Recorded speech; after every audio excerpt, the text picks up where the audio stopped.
We found hell in a beautiful neighborhood. In 1981, Williamsville offered the tastiest real estate in Buffalo, New York. Leafy and friendly, its safe streets were dotted with dainty homes filled with model citizens.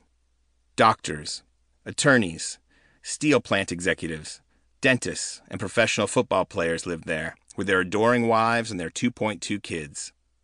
Cars were new, roads swept, possibilities endless.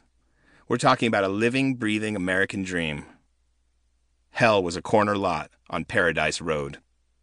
That's where we lived, in a 2-story, 4-bedroom, white wooden home with 4 square pillars framing a front porch that led to the widest, greenest lawn in Williamsville.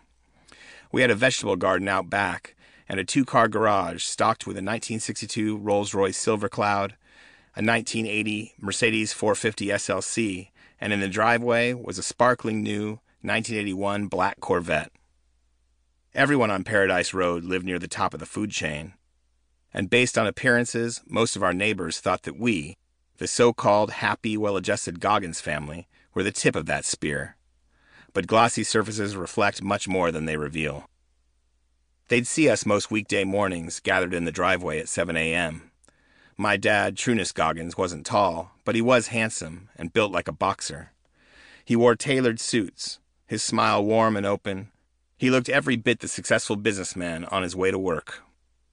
My mother, Jackie, was 17 years younger, slender and beautiful, and my brother and I were clean-cut, well-dressed in jeans and pastel-izod shirts, and strapped with backpacks just like the other kids, the white kids. In our version of affluent America, each driveway was a staging ground for nods and waves before parents and children rode off to work and school. Neighbors saw what they wanted. Nobody probed too deep. Good thing. The truth was, the Goggins family had just returned home from another all-nighter in the hood. And if Paradise Road was hell, that meant I lived with the devil himself. As soon as our neighbors shut the door or turned the corner, my father's smile morphed into a scowl.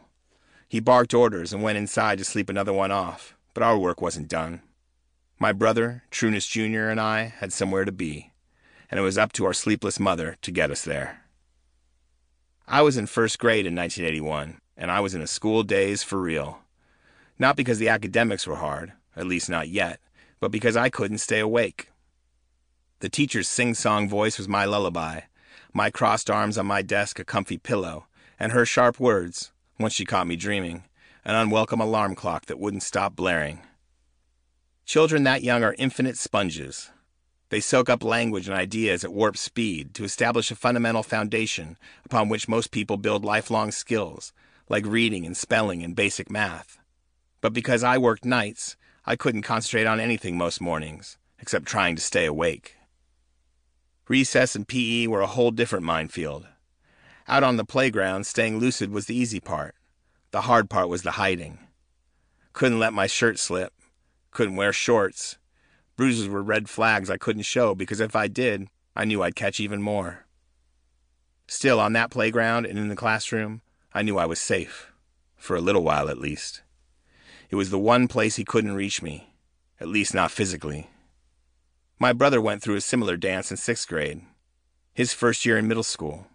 He had his own wounds to hide and sleep to harvest, because once that bell rang, real life began.